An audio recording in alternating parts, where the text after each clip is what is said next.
صلوا على محمد وآل محمد. اللهم صل على محمد وآل محمد. اللهم صل على محمد وآل محمد.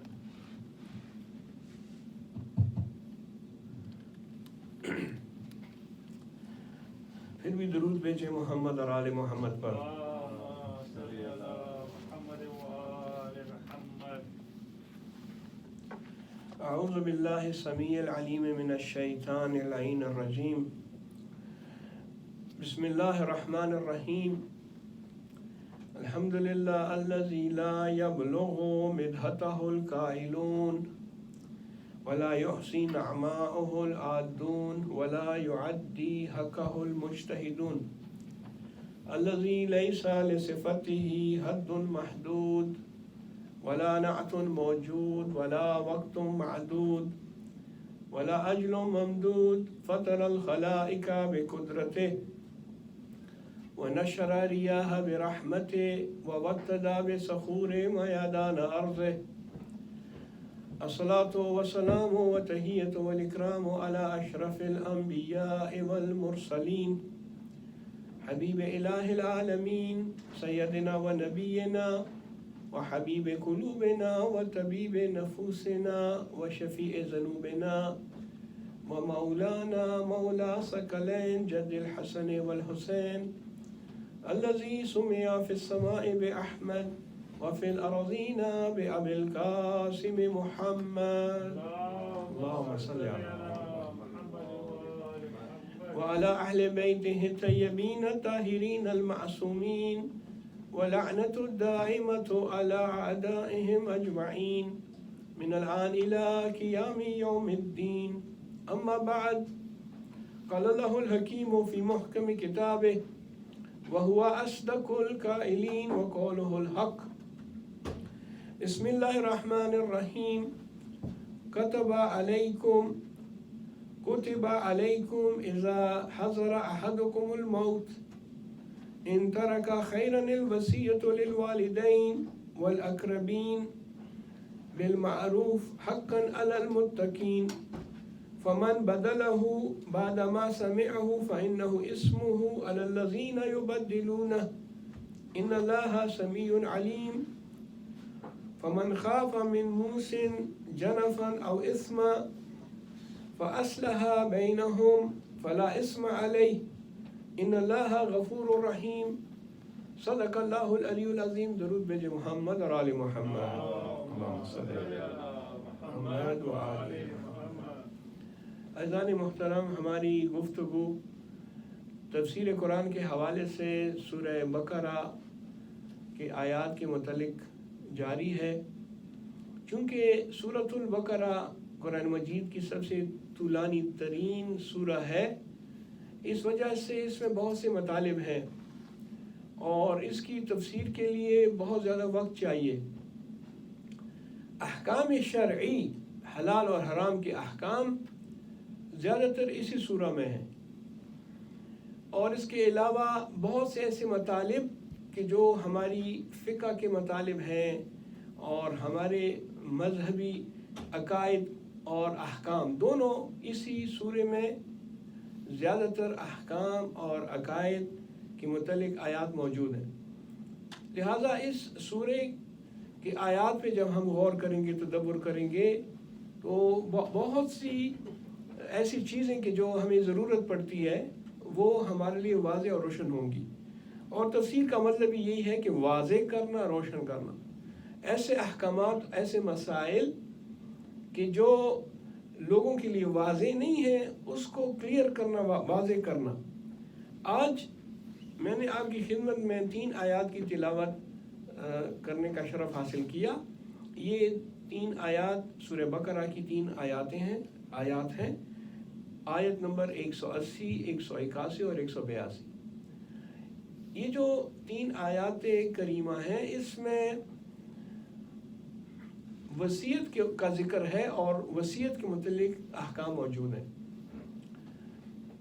بہت سے ایسے احکام کہ جو ہمارے لیے ضروری ہیں وہ اسی سورہ کی آیات میں ہم کو ملیں گی. اب میں آپ کی خدمت میں ان آیات کا ترجمہ اور تفسیر عرض کرتا ہوں. چونکہ ہماری گفتگو تفسیر قرآن کے متعلق ہے، لہذا ہمارا فوکس تفسیر پر ہی رہے گا، لیکن اس کے ساتھ جو باقی احکام ہیں وصیت کے حوالے سے وہ بھی آپ کی خدمت میں عرض کروں گا. سب سے پہلے ہم ان آیات کی تفسیر کے متعلق آتے ہیں. ارشاد رب العزت ہوتا ہے کتب علیکم اذا حضر احدکم الموت، تمہارے لیے لکھ دیا گیا ہے کہ جب کسی شخص کا موت کا وقت قریب آتا ہے کہ کیا لکھ دیا گیا ہے، ان ترکا خیرا، کہ جو چیز بھی اس سے بچ گئی ہے یا وہ اس کے مرنے کے بعد جو اس کا ترکہ ہے، جو اس کا میراث ہے، اس کو چاہیے کہ اس سلسلے میں وصیت کرے. والدین کے حق میں، اقربین رشتہ داروں کے حق میں بالمعروف اچھائی کی وصیت کرے. کوئی ایسی وصیت نہ کرے کہ جس سے شر پیدا ہوتا ہے، لڑائی پیدا ہوتی ہے. اور اس کے بعد فرماتے ہیں کہ حقاً علی المتقین، یہ متقین کے لیے حق ہے کہ وہ وصیت لکھیں. اور پھر ایک دوسرے مسئلے کی طرف اشارہ ہو رہا ہے کہ فمن بدلہ بعد ما سمعہ فإنہ اسمہ علی الذین یبدلون. اگر کوئی شخص وصیت لکھتا ہے اور بعد میں جس شخص کو اس نے اپنا وصی بنایا ہے، جس کو یہ حکم ہوا ہے یا جس کو کہا گیا ہے کہ تم نے اس وصیت پر عمل کرنا ہے، اگر وہ شخص اس میں تبدیلی کرتا ہے تو لکھنے والے پر کچھ نہیں ہے. وہ تو مرحوم ہو گیا، دنیا سے چلا گیا، اس کی وصیت پر عمل نہیں کیا، لوگوں نے اس کو بدل دیا. تو جس نے بھی اس کو بدلا ہے وہ ذمہ دار ہے، لکھنے والا ذمہ دار نہیں ہے. ان اللہ سمیع علیم، اور اللہ تعالیٰ جانتا ہے، علم رکھتا ہے، سنتا بھی ہے، اور اس کو تمام چیزوں کا پتہ ہے. اور تیسری آیت میں جو کہ 182 نمبر کی آیت ہے، ایک استثناء کا ذکر ہوتا ہے. فرماتے ہیں کہ فمن خاف من موص جنفا او اسم، اگر وہ شخص کے جس کو وصیت کی گئی ہے اس کو یہ خوف ہو کہ وصیت کرنے والے نے کسی کی طرف زیادتی کی ہے، اس کی وصیت ٹھیک نہیں ہے اور کسی کو حق سے محروم کر دیا، یا یہ کہ اس نے جو وصیت کی ہے وہ غلط کام کی طرف کی ہے، یعنی حرام کام کے لیے اس نے وصیت کی ہے. ان دو صورتوں میں اگر یہ شخص کے جو وصی ہے اس میں تبدیلی لے کر آتا ہے، اصلاح کرتا ہے، فلا اسم علیہ، تو یہ اس کے لیے جائز ہے. یہ تبدیلی وصیت کے زمرے میں نہیں آئے گا، کیونکہ جو وصیت جس شخص نے لکھی ہے اس نے حقدار کو حق نہیں دیا، یا ایسی وصیت لکھی ہے کہ جو گناہ کی طرف لوگوں کو لے کر جاتی ہے. تو ایسے میں اگر یہ شخص اصلاح کے طور پہ اس کو تبدیل کرتا ہے اور وہ ٹھیک کرتا ہے تو یہ اس میں نہیں آئے گا کہ اس نے وصیت کو تبدیل کیا، یہ اس کے لیے جائز ہے. ان اللہ غفور رحیم، بے شک اللہ جو ہے وہ غفور بھی ہے، رحیم بھی ہے. درود بھیجے محمد اور آل محمد پہ.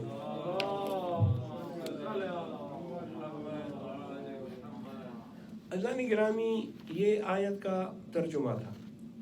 تفسیر کے سلسلے میں 2-3 نکتے آپ کی خدمت میں عرض کرتا ہوں، اور اس کے بعد چند احکام جو وصیت سے ریلیٹڈ ہے وہ آپ کی خدمت میں عرض کرتا ہوں. جب تفسیر کی بات آتی ہے تو پہلی چیز ان آیات کی تفسیر میں لفظ ہے کتبہ. کتبہ کا مطلب ہے فرضہ، یعنی فرض کے معنی میں آتا ہے. لیکن ہم دیکھتے ہیں کہ شریعت کے اعتبار سے وصیت لکھنا واجب نہیں ہے، بذات ہی وصیت لکھنا مستحب ہے. ہاں، بعض جگہوں پہ واجب ہو جاتی ہے. وہ کون سے مقامات ہیں؟ فرض کریں کہ اگر کوئی شخص وصیت نہیں لکھتا تو جو حقدار ہے وہ حق سے محروم ہو جاتا ہے، تو ایسے میں وصیت واجب ہو جاتی ہے. یا یہ کہ اگر وہ وصیت نہیں لکھتا تو اس کے بعد خاندان میں لڑائی جھگڑے بنتے ہیں اور جو ہے لوگ تقسیم ہو جاتے ہیں، ایک دوسرے کے دست و گریبان. تو ایسی صورت میں نقصان سے بچنے کے لیے وصیت لکھنا واجب ہے، لیکن بذات خود وصیت لکھنا مستحب ہے. سوال، قرآن میں تو لفظ ہے کتب علیکم اذا حضر احدکم الموت. جس طرح ہم دیکھتے ہیں قرآن مجید میں ماہ سیام کے متعلق، روزے کے متعلق، کتب علیکم الصیام کما کتب علی الذین من قبلکم، یہاں تو روزہ واجب ہے، لفظ کتبہ استعمال ہوا. تو یہاں جو ہے کتب علیکم تم پر جو ہے لکھ دیا گیا ہے کہ تم وصیت کرو، تو یہاں کیوں وصیت واجب نہیں ہے پھر؟ جواب، اسی کو تفسیر کہتے ہیں. قرآن مجید میں تدبر بہت ضروری ہے. یعنی ایسا نہیں ہے کہ انسان بس ظاہر کو دیکھے اور فوراً معنی لے لے. قرآن مجید میں ایک چیز ہے جس کو مولانا متقیان نے اپنے خطبے میں بھی بیان فرمایا تھا. آپ نے فرمایا تھا کہ اس قرآن میں ناسخ ہے اور منسوخ ہے. اب لوگ کہتے ہیں یہ ناسخ کیا ہے، منسوخ کیا ہے؟ امیر المومنین فرماتے ہیں کہ قرآن میں ناسخ اور منسوخ ہے. علماء جو کہ مفسر قرآن ہے وہ کہتے ہیں کہ یہ جو مسئلہ ہے یہاں پہ یہ حکم نسخ ہوا ہے، یہ ناسخ اور منسوخ کا ہے. وہ کس طرح؟ نسخ کا مطلب ہے ختم ہو جانا، کاٹ دینا، ختم کر دینا. شروع میں جب میراث کی آیات نازل نہیں ہوئی تھی، قرآن مجید میں میراث کی آیات بہت تفصیل کے ساتھ ہیں، ایک آیت دو آیتیں نہیں ہیں، بلکہ میراث کے سلسلے میں قرآن مجید میں کئی مقامات پہ، سورہ نساء میں دیکھیں آپ آیات 11 اور 12، اس کے علاوہ باقی جگہوں پہ میراث اور ارث، انہیریٹنس کے مسائل قرآن میں بہت سی جگہوں پہ. جب ارث اور میراث کے احکام اور آیات نازل نہیں ہوئے تھے تو وصیت کرنا واجب تھی. جب پروردگار عالم نے میراث کے احکام اور آیات نازل کر دیں تو اس آیت کا حکم منسوخ ہو گیا، یعنی اب واجب نہیں ہے، کیونکہ ہم نے بتا دیا ہے دوسری آیات میں کہ میراث کیسے تقسیم ہوگی، کس کو کتنا میراث ملے گا، کس کا کتنا حصہ ہے، وہ پورا قرآن مجید میں. آیت تو وہی ہے لیکن حکم منسوخ ہو گیا ہے. لہذا اگر کوئی شخص یہ سمجھتا ہے کہ میں قرآن کو پڑھ کے ایک مطلب نکال لوں گا، ایک فتویٰ دے دوں گا، ایسا بھی نہیں ہے. قرآن کے لیے آپ کو جو ہے بہت زیادہ محنت کرنی پڑے گی، اور وہ اچھی محنت ہے، اچھی بات ہے. بس اور بھی کئی ایسے مقامات ہیں جس کا ذکر بعد میں انشاءاللہ آئے گا. میں ایک چھوٹی سی اور مثال دوں آپ کو. جب ہجرت ہوئی اور مہاجرین جو ہیں وہ مدینے گئے حضرت کے ساتھ اور کچھ ان کے بعد آئے، تو وہاں پہ حضور نے سب کو، مہاجرین اور انصار کو، آپس میں بھائی بنا دیا. اور جب اپنی باری آئی تو فرماتے ہیں کہ میرا بھائی جو ہے وہ امیر المومنین ہے. ایک انصاری اور ایک مہاجر کو آپس میں بھائی بنایا، لیکن جب امیر المومنین کی بات آئی تو کہا کہ اس کا خون میرا خون، اس کا گوشت میرا گوشت، اس کی ہڈیاں میری ہڈیاں، یہ میرا بھائی ہے، دنیا میں بھی ہے اور آخرت میں بھی ہے. لہٰذا وہاں یہ نہیں دیکھانا کہ امیر المومنین بھی مہاجر تھے، رسول خدا بھی مہاجر تھے. اور اس کے بعد حضرت نے حکم دیا کہ جو انصار ہیں وہ مہاجرین کے ساتھ اپنا میراث شیئر کریں. تو انہوں نے ایسے ہی کیا، اپنا آدھا مال مہاجرین کو دے دیا، انصار نہیں. انصار اور مہاجر بھائی بھائی، پھر اب جو تم بھائی بن گئے تو اس کو اپنا میراث دو. حضور نے حکم دیا اور لوگوں نے تعمیل کی، انصار نے اپنا. بعد میں یہ حکم منسوخ ہوا، کہا کہ نہیں، اب میراث وہ لے گا جو کہ نزدیکی قریبی رشتہ دار ہے. انصار اور مہاجر ایک دوسرے سے میراث نہیں لیں گے. دیکھیں وہ حکم منسوخ ہوا. تو ناسخ اور منسوخ قرآن میں ایک جگہ پہ نہیں، کئی مقامات پہ ہے. اس لیے قرآن میں تدبر کی ضرورت ہے. اگر تدبر نہیں کریں گے تو قرآن کے معنی سمجھ میں نہیں آئیں گے. بس یہاں لفظ کتبہ ہے، لیکن کتبہ سے مراد یہاں پہ فرض نہیں ہے بلکہ مستحب ہے، استحباب ہے. یہ ہے ناسخ اور منسوخ کی بات اور تفسیر کے حوالے سے. جہاں تک خود اس کا تعلق ہے وصیت کا، تو اس سلسلے میں حضرت سے حدیث ہے کہ آپ فرماتے ہیں کہ من مات بغیر وصیت مات میتۃ جاہلیہ. وسائل الشیعہ میں یہ حدیث موجود ہے کہ اگر کوئی شخص بغیر وصیت لکھے مرا تو وہ جہالت کی موت مرا. اب یہاں بھی وجوب کا معنی نہیں ہے، یعنی یہ صرف تاکید کے لیے ہے کہ کتنا ضروری ہے کہ اگر آپ وصیت نہیں لکھیں گے تو جاہلیت کی موت مرو گے. وجوب یہاں پہ نہیں ہے. بعض جگہوں پہ شاید وجوب ہو، وہ دوسری چیزوں سے ثابت ہوگا، کرینہ چاہیے اس کے لیے. اگر کرینہ موجود ہے تو کبھی کبھار واجب ہونے پہ دلالت کرتا ہے، کبھی کبھار استحباب پر. اور اسی طرح آپ نے فرمایا کہ لا ينبغي لامرئ مسلم ان يبيت ليلا الا وصيته تحت راسه. یہ بھی وسائل الشیعہ کی. ایک مومن کے لیے، ایک مرد مسلمان کے لیے یہ جائز نہیں ہے کہ وہ رات کو سوئے اور اس کے تکیے کے نیچے، اس کے سر کے نیچے وصیت نہ ہو. وصیت اتنی ضروری چیز ہے کہ بعد میں اگر یہ وصیت نہ ہو مشکلات پیدا ہو سکتی ہیں. بالخصوص ان ممالک میں وصیت لکھنا میرے خیال میں فتویٰ نہیں دے رہا، تاکید کے لیے کہہ رہا ہوں کہ واجب ہے. وہ اس لیے کہ یہاں کا قانون یہ ہے کہ اگر آپ وصیت نہیں کریں گے تو حکومت جو گورنمنٹ ہے اس کا ایک آدمی آئے گا اور وہ آپ کی میراث کو حکومت کا جو قانون ہے اس کے حساب سے تقسیم کر دے گا، اور آپ کے ترکے سے جو چیز آپ نے چھوڑی ہے اس میں سے اپنی فیس بھی لے گا، اور اچھی خاصی فیس لیتا ہے وہ. اور تیسرا مسئلہ یہ ہے کہ وہ ٹائم بھی بہت لیتا ہے. ایسا نہیں ہے کہ جس طرح شریعت میں 2 منٹ 5 منٹ 1 دن 2 دن میں آپ کو جو ہے حل دے دیا جاتا ہے. نہیں، وہ تو اپنا وہ بیزی آدمی ہے، گورنمنٹ کا آفیشل ہے، وہ ہو سکتا ہے 2 مہینے 3 مہینے 6 مہینے لے لے. اور چوتھی بات یہ ہے کہ اس نے جس طریقے سے تقسیم کیا ہے وہ شرعی طریقہ بھی نہیں ہے. یعنی ایک چیز کہ جو آپ کے اختیار میں تھی، ایک دروازہ جس کو آپ کھول سکتے تھے اپنے لیے اور اپنے ورثاء کے لیے، وہ آپ نے اپنے ہاتھ سے بند کر دیا. تو ان ممالک میں تو وصیت لکھنا بالکل واجب بن جاتا ہے. اگر ہم نہیں لکھیں گے تو پھر وہ اسلام کے مطابق ہمارا انہیریٹنس تقسیم نہیں ہوگا. اب سوال یہ پیدا ہوتا ہے عزیزان گرامی کہ یہ وصیت کس چیز کے لیے لکھی جاتی ہے؟ یہ جو ترک ہم کہتے ہیں، ترکہ یا جو چیز اس نے چھوڑی وہ ہے کیا؟ ترکہ کس کو کہتے ہیں؟ ہر وہ چیز کہ جو انسان مرنے سے پہلے اس کا مالک ہو اور اس کا انتقال ہو جائے تو جو چیز بھی وہ چھوڑتا ہے اس کو ترکہ کہتے ہیں. اس ترکہ میں جو ثلث ہے 1/3 تیسرا حصہ، وہ اس کو اختیار ہے کہ وہ کسی طریقے سے بھی وہ کسی کو بھی دے سکتا ہے. البتہ حرام کاموں میں اس کو اختیار نہیں ہے. اگر اس نے کسی حرام کام کے لیے اپنے ثلث کا کیا ہے تو جس شخص جو اس کا وصی ہے اس کو حق ہے کہ اس پہ عمل نہ کرے. سوال، کیا انشورنس پالیسی بھی ترکہ میں آتی ہے؟ ایک شخص نے انشورنس لیا ہوا، انشورنس پالیسی ہے اس کی، کیا یہ بھی اس کا جو ہے پراپرٹی میں شمار ہوتا ہے، ترکہ میں شمار ہوتا ہے؟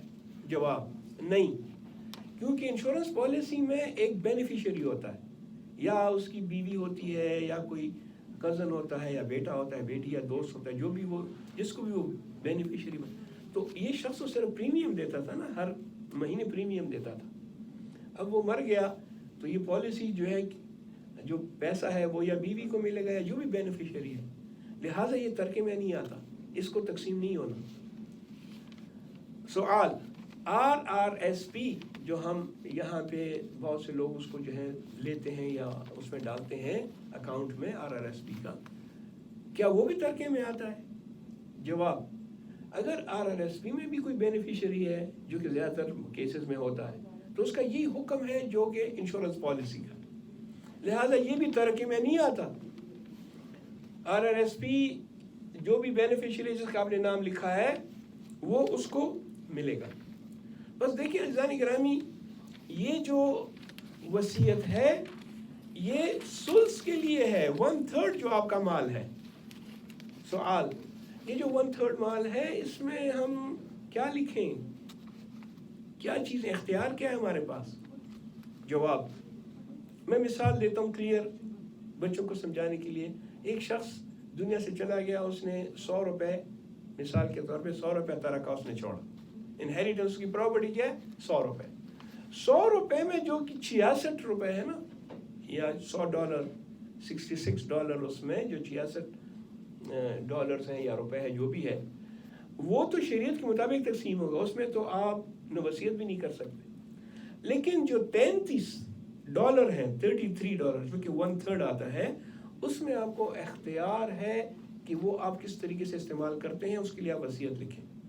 اگر نہیں لکھیں گے تو پھر جو وصی ہوگا وہ اس کو اسی زمرے میں تقسیم کر دے گا جو شرعی مسئلہ ہے.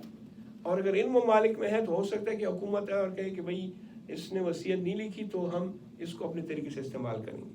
لہٰذا اس سے بچنے کے لیے بہتر ہے کہ انسان 1/3 ثلث کے لیے وصیت لکھے. اس وصیت میں پہلی چیز، کیونکہ ہم کو تو نہیں پتا کہ اس شخص کی کیا حالات ہیں، لیکن وصیت سے پتہ چلے گا. مثال کے طور پہ وہ 1/3 میں یہ لکھ سکتا ہے کہ میرے جو ہے 1 سال کی 2 سال کی نمازیں قضا ہیں، تو میرا یہ جو ثلث مال ہے نا 1/3 $33 اس میں سے $10 فلاں شخص کو دیے جائیں تاکہ میرے لیے قضا نمازیں پڑھیں، کیونکہ قضا نمازیں پڑھنا واجب ہے. ایک شخص سے اس نے روزی نہیں رکھی یا بیماری کی وجہ سے یا کسی اور چیز کی وجہ سے، تو اب وہ اس ثلث مال کے لیے کہے کہ میرا جو وصی ہے کسی کو اجیر کرو تاکہ وہ میرے لیے قضا روزے رکھے. حج اس پر واجب تھا، نہیں جا سکا، کسی وجہ سے نہیں جا سکا، یا جاب میں بیزی تھا یا توجہ نہیں تھی. اب جو ہے وہ وصیت کر سکتا ہے کہ ثلث مال میں سے کسی شخص کو بھیج کر میرا نیابتی یا حج بدل انجام دو. اور اسی طریقے سے وہ ثلث مال کے ذریعے سے یہ بتا سکتا ہے کہ میرے بعد میرے لیے 3 قرآن 4 قرآن 10 قرآن ختم کرو اور مجھے فلاں جگہ پہ دفن کرو.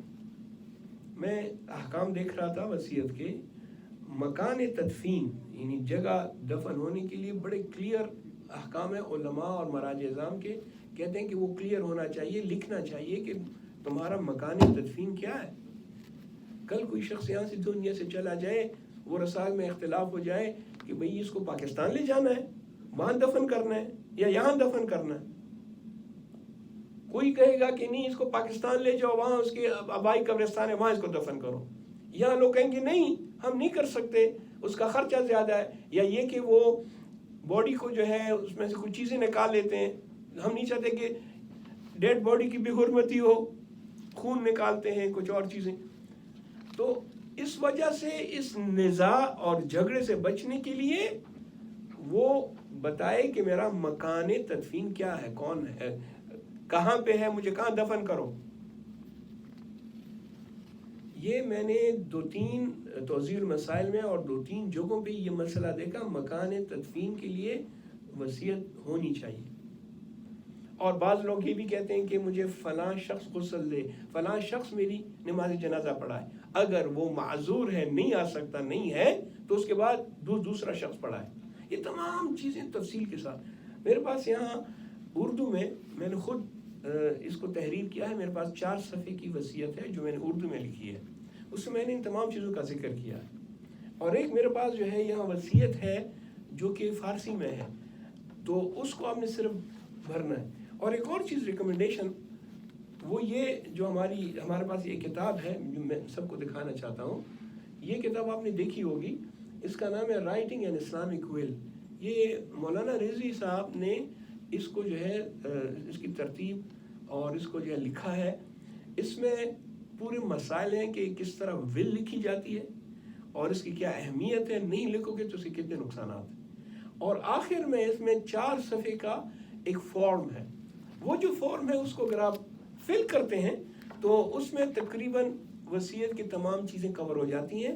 اور اسی کو فل کرنے سے آپ اس کو رکھ دیں اور اس کو فل کر دیں تو وہ رسا کے لیے آسانی رہے گی کہ انتقال کے بعد سب کو مرنا ہے. وہاں پہ آپ دیکھیں گے کہ جو آپ نے لکھا ہے اس حساب سے اس پہ عمل ہوگا. بس ثلث کے لیے وصیت لکھنا ضروری ہے. اگر کوئی شخص ایسی وصیت کرتا ہے کہ مجھے میرے ثلث سے خدا نہ خواستہ کوئی حرام کام، یا مثلا کہتا ہے کہ کوئی شراب خانہ بنایا جائے بزنس کی خاطر، یا جو ہے میرے سلس کو جو ہے فلاں چیز کے لیے استعمال کرو جو حرام ہے، تو وہ وصیت غلط ہے، اس پہ عمل کرنا واجب نہیں ہے بلکہ اس پر عمل کرنا حرام ہے۔ جو شخص کو بھی اس نے وصیت کی ہے وہ اس کو اگنور کر دے۔ اسی طریقے سے ایک شخص نے اگر وصیت کی ہے کہ مجھے میرے بعد میرے جسم کو، نعوذ باللہ معذرت صرف مثال کے طور پہ عرض کر رہا ہوں، میرے بعد میرے جسم کو جلا دو، کریمیشن، یہ غلط وصیت ہے، اس پہ آپ کو عمل نہیں کرنا، اور اگر کسی نے عمل کیا تو وہ گنہگار ہے۔ جس نے غلط وصیت کی ہے وہ وصیت ایسا ہے کہ اصلاً وہ ہے ہی نہیں، وہ وصیت ہی غلط ہے۔ ایک خاتون کے لیے کہتے ہیں، مسلمان خاتون تھی انڈیا میں، اور وہ کافی پڑھی لکھی تھی، آپ نے اس کا نام سنا ہوگا، ہم جب اسکول میں پڑھتے تھے تو وہ ناول نگار تھی، افسانہ نگار تھی۔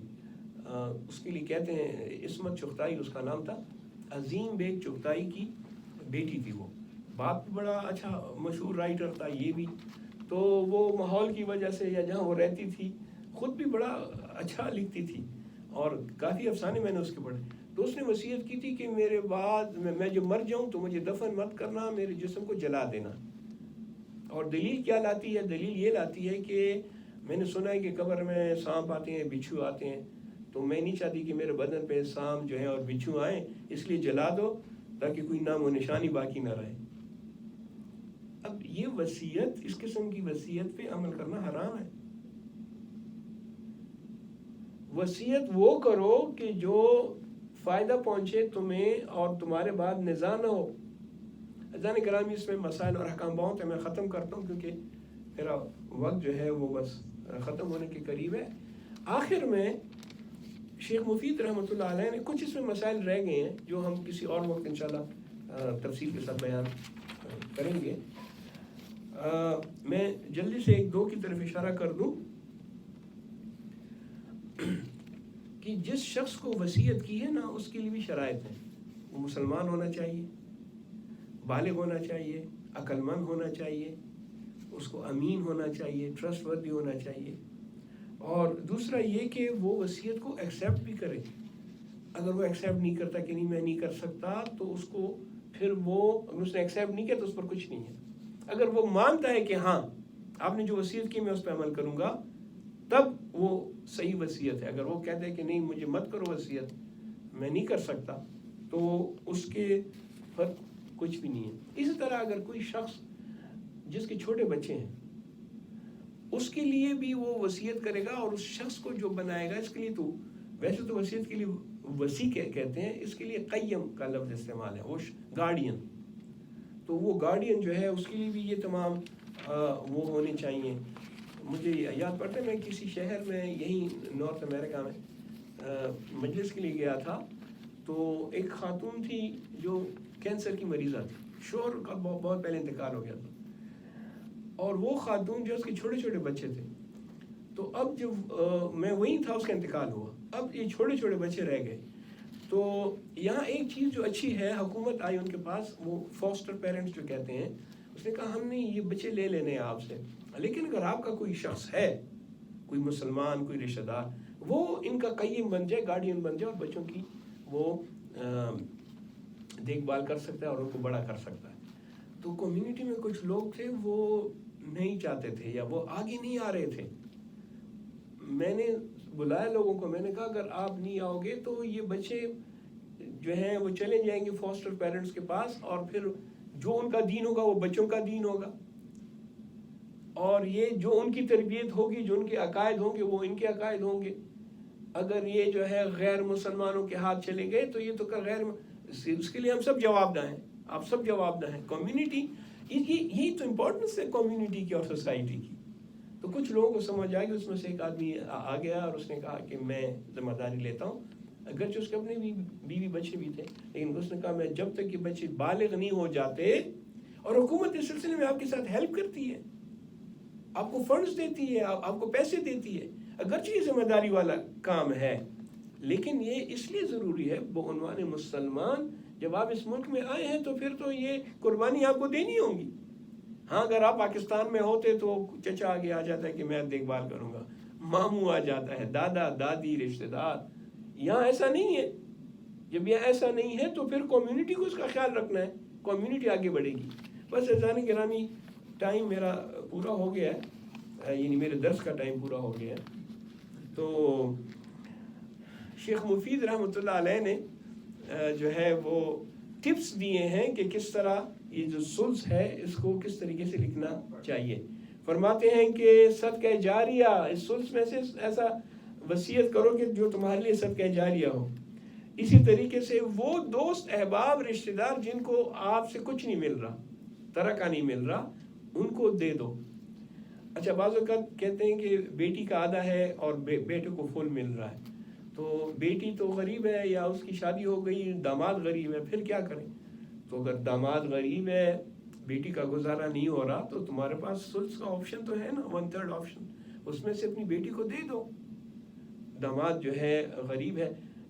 اسلام جو یہ احکام کرتا ہے کہ خواتین کے لیے آدھے، لیڈیز آدھی یا بیٹیاں آدھی اور بیٹے پورا، شیئر ہاف ہے، وہ رسپانسبلٹی کی وجہ سے ہے. بیٹی کی تو رسپانسبلٹی نہیں ہے، وہ تو شادی کر کے چلی جاتی ہے اور شوہر اس کا خیال رکھتا ہے.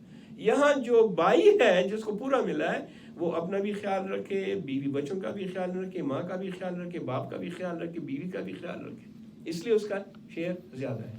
بس میری گفتگو ختم ہوئی.